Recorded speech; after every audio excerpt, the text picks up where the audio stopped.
What's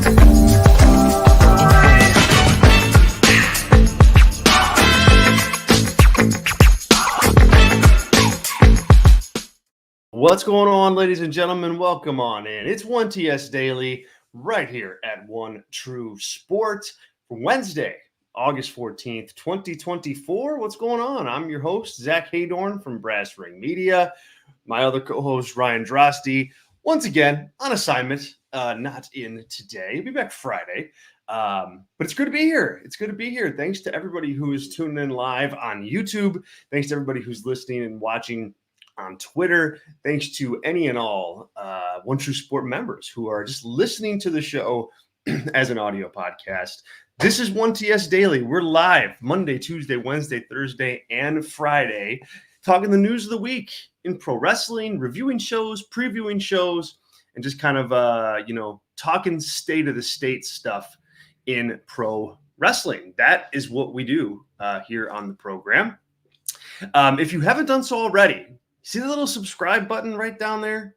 Hit that subscribe button. You want to do that so that you, of course, don't miss any of these shows. But we've got loads of different content that drop on the One True Sport YouTube channel all throughout the week with some of the biggest legends in professional wrestling. RVD, Arn Anderson, Kurt Angle, Medusa, all sorts of really, really cool stuff. So you don't want to miss it. You don't want to miss what drops for free here on the One True Sport YouTube channel. So hit subscribe, turn on notifications so that you know right away when something is dropping.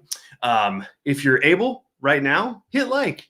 If you like the videos, if you like what we do here, if you just hit like on the video, it helps us out a ton with the algorithm of YouTube and Google and all that fun jazz. You don't think it does, but it really does help. It very much does help. Head over to onetruesport.com right now. Become a member or think about becoming a member. We got 3 different price points, 3 different tiers of membership. Get all sorts of different perks and really just fresh content and access to said legends of the business that I had brought up earlier. So you definitely want to check out membership. We also have our merch store there where you can get all sorts of cool One True Sport merch. We got 1TS Daily merch for you to sport. So do that. But it's all there at onetruesport.com. As for today, I've got the live chat open. Eddie's already in there. Eddie says, "Good morning." Good morning, Eddie. So good to see you here today. Glad you were able to make it back in. Excited to have a fun show here. We also have super chats open. You can interact with the show that way. If you want to, support the cause, it helps Ryan and I keep this thing going. It helps One True Sport keep our vision going for what we want, this brand to be.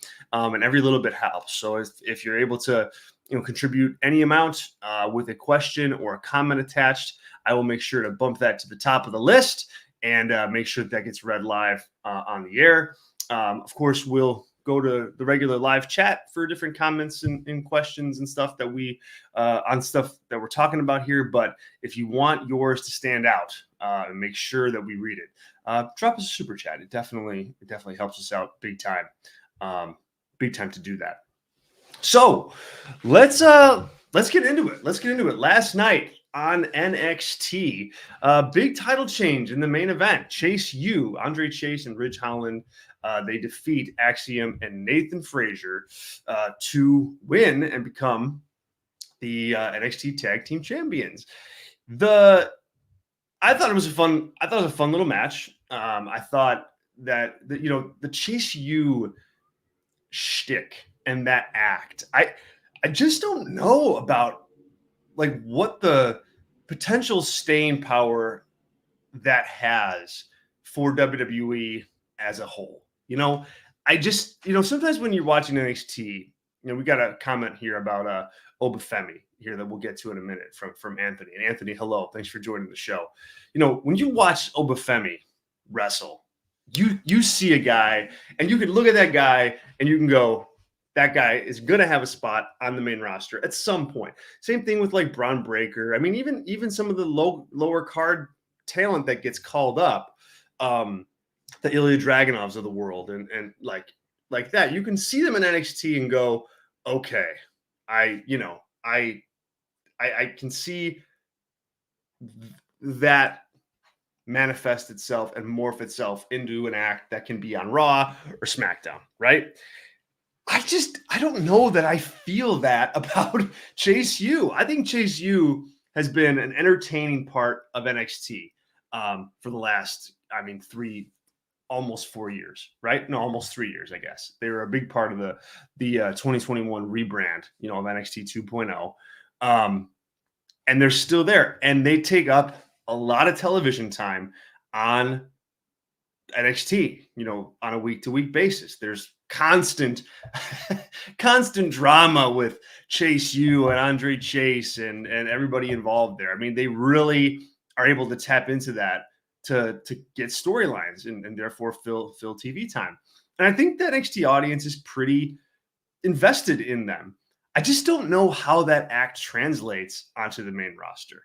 Like, yeah, is it a main event act? Absolutely not. But, can you imagine, like, I don't know, I just have a hard time imagining like Chase U against like the New Judgment Day faction, right? Or Chase U against, I don't know, whatever the new Bloodline faction is. Like, it's just, I don't know. It just doesn't seem like on the level yet of main roster. However, when they win the tag titles and they get the big pop, they get the big reaction, like that is not something that you want to dismiss outright. So I wondered just how much time they have left in NXT. I mean, they've told virtually every story that they can with that group. They've broken up, they've gotten back together, they've added new members, right? Now they've won championships on multiple occasions. I mean, I think like there's a potential story to go down, like with Thea Hale, winning the NXT Women's Championship. But like we've talked about on this show, is that really going to happen when Julia is coming in and Stephanie Vaquer is coming in? Like, I don't know. You want to go to the Roxanne Perez matches with both of those women. And so you need the title to do that. So this is a long-winded way of saying it was a really cool main event last night. Fun watch. If you haven't seen it, I definitely think it's worth watching. But it does beg the question, like, is Chase U just like a forever NXT team, or can they be something? And I think they're going to get the chance. I mean, they're going to get the chance to go up. I mean, all those people in that faction are, performance center talents. And so, WWE, they want to showcase that performance center. They want to churn talent out of there, and Chase U potentially is a good example to do that. But that was the main event, and it was a good match. The story with Axiom and Nathan Frazier, I think, is, I don't know, a bit bizarre. Like, I don't know about you guys, but I know that there's supposed to be some dissension there because each guy had some singles opportunities, and so it was taking their focus away from being like a good tag team. I think that's where they're going with this story. I just don't know that. I mean, I know for a fact that they have not put time into developing the characters of Axiom and Nathan Frazier. So you have them feuding right now, but really, like, I don't know that anybody really truly cares or knows how to feel about them on an individual basis. I think to this point, they've been fun and at their most over together as a team. Now they're headed for this breakup, but there hasn't been that definitive breakup moment where it's, okay, Nathan Frazier turning heel on Axiom, or Axiom turning heel on Nathan Frazier, and now they're gonna, go at it. We just haven't had that, so it's kind of not all just happening, but without a lot of context. And so I don't know how much interest there's going to be. There's going to be in that from a long term perspective, but we'll see. I mean, they needed to lose the titles. I mean, for the good of the story. Like, if you're going to go down that road, right, and you're going to tell the story of, hey, these guys are not on the same. Look, my dog over here barking. Somebody's making noise.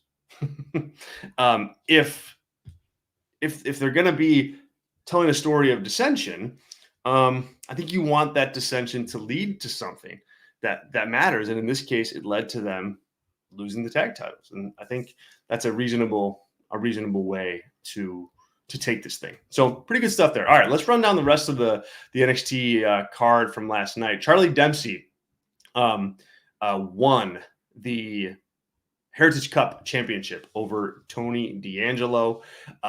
It was, it's a Heritage Cup match. It's a total mid-card title. I think that belt or that title, the Heritage Cup, just makes way more sense on the waist of Charlie Dempsey than it does Tony D'Angelo. Like I never, like, to me, like the Heritage Cup is like the ultimate like workman title or workman championship, workman crown. And Tony D'Angelo is just not that guy. Just totally not that guy. And speaking of Tony D'Angelo, I think you can like copy everything I said about Chase U and say that about D'Angelo too. I mean, it's just the same rule applies. Like, it works in this little NXT environment where they've got their own little NXT ecosystem. What happens when you try to put like a mob boss on the main roster? Like, don't know. I just don't know how that translates, at this point in time, given just the ceiling that a gimmick like that's going to have. But I think he's good on the show, and I think like he's all in on his character. He makes that work. I just don't know what the transition level is on that kind of thing. Okay, we also had Lexis King defeat Eddie Thorpe.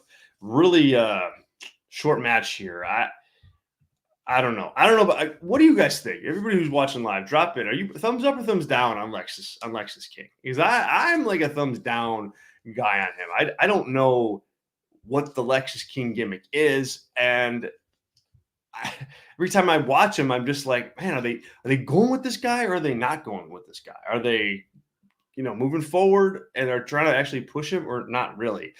The win last night told you, hey, they're going to try to keep going with this guy. Eddie Thorpe is not a nobody, and it was a short 3-minute match. I like Eddie Thorpe. I think Eddie Thorpe has a high upside. Within WWE, he kind of has a fresh look. I think he can wrestle some good matches, but I just don't know. I don't know. I just don't know where they're at with him. All right. We also had Lola Vice against Tatum Paxley. Lola Vice beat Tatum Paxley in that match. Wes Lee explained everything about why he turned on his Rascal buddies. This was kind of standard, storyline progression, if you ask me. Kind of doubled down on the fact that, he blamed the Rascal friends for leaving him all alone. And now Wesley's a heel. So this is going to be, I think it's going to be really interesting to see play out, from Wesley's perspective. I mean, he's been a babyface. He's been a strong babyface. He's been a sympathetic babyface. He's been a babyface that comes from behind. That has been his gimmick. He's on the smaller side from a size standpoint. Like, we'll have to see just how he does. I think he can carry himself with some arrogance. I think he can carry himself with, with just the kind of gravitas needed to kind of get heat. But the question will be with his style. Like, can he tone down, or will he be willing to tone down his in-ring style to get heat? Because, man, that style, that's straight babyface stuff. And so he'll really need to work hard to tone that down to make sure he can get some heat. All right. Then we had Obafemi in an open challenge and Otis from the main roster. We talked about this yesterday. Otis, or not Otis specifically, but we talked about, it being somebody, bigger than an NXT talent to take the open challenge here with Obafemi. I thought maybe it'd be a TNA talent, but Otis works. I mean, I think that's a fun little crossover. Of course, Obafemi won the match, and it was just your big man fight, right? We have a note here about Obafemi. Anthony says here, I believe, and I'm still going to say this, that Oba is going to be the next Paul Heyman guy after he is done, Heyman that is, with Roman, not Braun Breaker, like most people are assuming based off of that segment with him. Yeah, I mean, so Obafemi would work. I think Obafemi would definitely work as a Paul Heyman guy. The thing is, like, Obafemi, I think he's shown, I don't know, I'd say even more than just glimpses of some real talent on the microphone. I think, he's still coming into his own as a character, and I think he's still just trying to work on his promo game. But there's a authenticity there that I think stands out when he talks, and there's certainly an intensity there. So, I mean, Braun Breaker and Obafemi. I mean, look, let's call a spade a spade.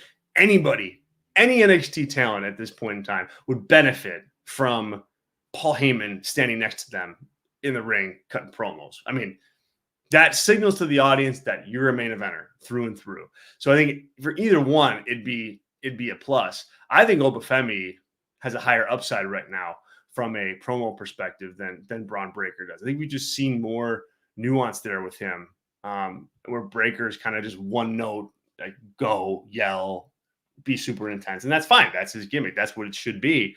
There's a little more nuance to Obafemi's game. So yeah, no surprise to see him win here. Again, I liked the match, and the I don't know. I think the open challenge is a good it's a good hook for Obafemi week in and week out on NXT. I think you could get some really fun stuff with that, like a match like we had last night with Otis, TNA crossovers, or something else. Who knows? But I think that's a good kind of precedent, and I believe WWE announced another Obafemi Open Challenge for next week on NXT. So they clearly like this for him. Izzy Dame defeated Brindley Reese. And then we also had, or like we said, in the main event, Nathan Frazier and Axiom lost the tag team titles to Chase U, Ridge Holland, and Andre Chase.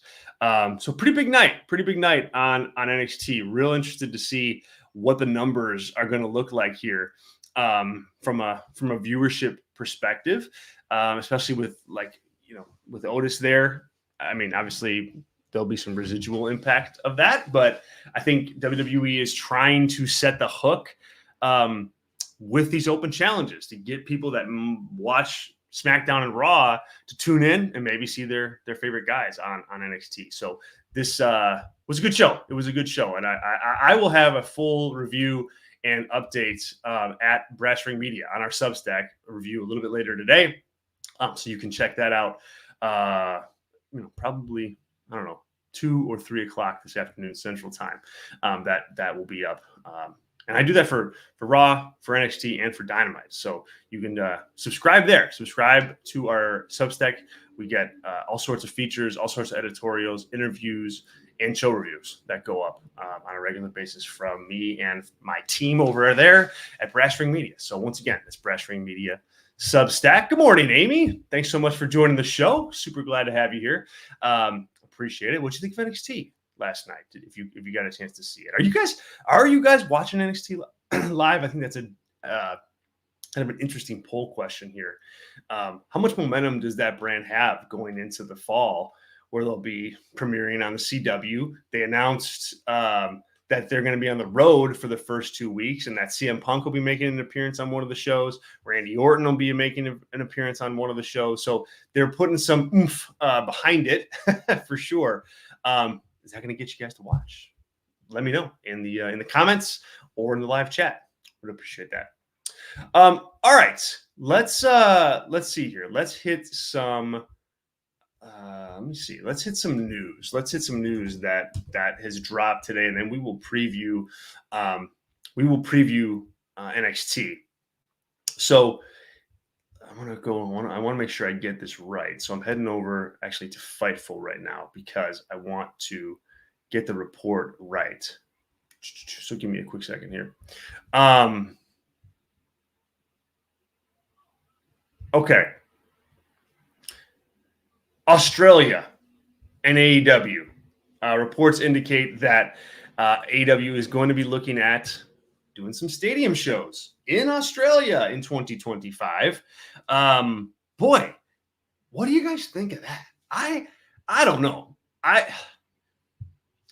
AEW, I think part of the issue that they have right now is that they just spread themselves a little too thin, too fast. I mean, in 2021, like they added Rampage, and then 2 years after that, they added Collision. Like, that's a lot of content, and they're just expanding and expanding and expanding. And now, because they're doing so, I think there's been residual impacts of that. Like, viewership has gone down a bit, attendance has gone down quite a bit. And I don't know the value in doing some big stadium show in Australia. Like, to me, I mean, unless they're making like big money from that, and it's like some kind of spot show where, all right, they're going to get paid to come in and do the show and get paid well for it. It just seems like an unnecessary step for them to take at this juncture. I mean, you've increased your pay-per-views. You've got a really big stadium show that you're going to do once a year, a la WrestleMania with All In Wembley Stadium. Like, that's enough. Like, that's enough for right now. I want to just be clear. I amend that opinion if they're getting paid for it in a big way. Because, look, you need money. Company's revenue. That's the business. All right, so you go do it. I think if you're getting paid right. But if that's not part of the deal, I don't see the value of that at this point in time. So that's my 2 cents on that particular news story that dropped today on the sheets on the sheets, if you will. AEW Dynamite is tonight, and it's a big show for a multitude of different reasons. We've got AEW World Champion Swerve Strickland against Wheeler Yuta. That's a non-title match. Mercedes Moné is going to wrestle Hikaru Shida for the TBS Championship on the show. The Young Bucks will wrestle the Acclaimed for the tag team titles on the show. And Hangman Adam Page versus Jay Lethal will take place. Okada and Claudio Castagnoli will meet face-to-face. And then we'll get also a triple threat match for the number one spot in the Casino Gauntlet match at All In. It's Kyle O'Reilly versus Orange Cassidy versus Roderick Strong. They're also promoting a Mariah May film this morning. So, or not this morning, but they are going to be doing a Mariah May film, whatever that means. I'm not sure yet on the show this week as well. So also, Tony Khan is going to have a major announcement tonight on AEW Dynamite. There's been lots of speculation as to what that will be, and we'll start our preview and analysis there. Is this the TV deal? Could be. I think it's weird to announce a TV deal on the show, like on your show. That it's just not part of the show, right? It's not part of the AEW product. It's not a part of the feuds. It's not a part of anything to that end. It's really an announcement like a TV deal has nothing to do with that. When you when you break it down, it's got nothing to do with that. So I don't know. I roll my eyes a little bit about them doing a big announcement like this on the show, if that is what it's going to be. And to me, like they're calling it like this big, transformative announcement. That lends me to believe that yeah, it's going to be something to that end on the business side of things. But I don't know. Again, I don't see why you'd put that on on the show. Like why you put that on the show itself. I hope that they announce a really big honking TV deal. You know, I mean, that is good for the wrestling business. That is good for AEW. That's good for the company. That's good for Tony Khan. That's good for the wrestlers. It's just good, plain and simple. That's what you want. But I don't know. Just to me, it just doesn't have any place on, on the show itself. So that's my 2 cents on that. I hope that they have a really big TV deal with a thick check that they get that helps everything. But it's not part of the show. So get it off the show. Here Eddie says, "Oh boy, another big announcement." And then he clarifies. Sarcasm. Yeah. I mean, that's kind of my thing too. I mean, okay. All right. So it's just, I don't know why people would care about that from a wrestling show perspective. My 2 cents. It's a big night in the ring on AEW Dynamite tonight. I mean, I think, look, you've got Swerve Strickland against Wheeler Yuta. We know how all these matches are going to go, except for one, really. Swerve Strickland against Wheeler Yuta. Like, this is a match that Strickland's going to win. But man, it's going to be a really good match. The one I'm looking forward to most, Mercedes Moné against Hikaru Shida. I mean, that's a big match that they're just kind of giving away on free TV. Like, this is a big one. I mean, Hikaru Shida, 2-time women's champion in AEW, had one of the more memorable title runs that the company has had. So I think this is going to be a really fun match. I think they're going to have a really good match together. Like, this is where Mercedes Moné shines. And I think, it's going to make for a really good match. Young Bucks against the Acclaimed. Boy, I mean, they've been building this for a while. Like, I think it's finally time to get there with it, and they are, and that's a good thing. I fully expect the Young Bucks to retain the titles here, and my guess is we're going to get some kind of angle where I think we know what's on deck for both of these teams at All In, because neither team has a match at this point.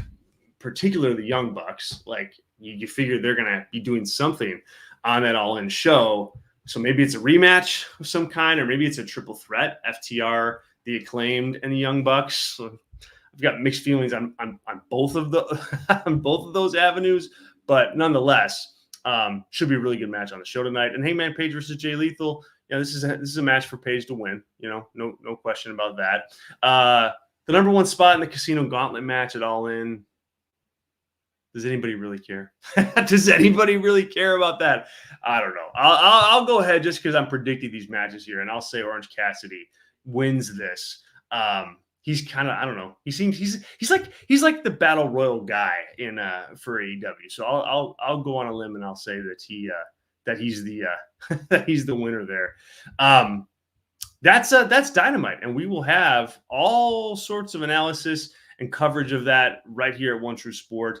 And we will also talk all about it tomorrow right here on 1TS Daily. So don't miss it. Like I said, hit subscribe on the channel. We'll wrap up there, guys. Thanks so much for an awesome show. Thanks to Eddie for hanging out in the chat. Thanks to Amy for hanging out in the chat. Thanks to Anthony and everybody else in there. Really appreciate you guys. If you're watching on YouTube, thank you. If you're watching on Twitter, thank you as well. And if you've chosen to download this as a podcast because you're a member and you get this show as an audio show as a member of One True Sport, thank you for downloading, and hope you continue to enjoy the show and your One True Sport membership. If you want to become a One True Sport member, head over to onetruesport.com right now, like right this second. We've got 3 different price points where you can become a member at. All sorts of access to top talent, access to top shows, access to really, really, really good co-hosts. So it's all there, as well as our merch store, where you can get 1TS Daily merch. You can get 1TS Daily merch, shirts, hats, cool stuff. You can represent the show out in the world. We'd certainly appreciate that. Once again, it's onetruesport.com. If you want more of me, head over to Brass Ring Media and check out what we do there. We've got a YouTube channel. We're live all throughout the week, but our deal is longer form analysis of pro wrestling. So longer form shows. We've got new shows coming up all throughout the week, live all throughout the week, Monday, Tuesday, Wednesday, Thursday, Friday, and Saturday.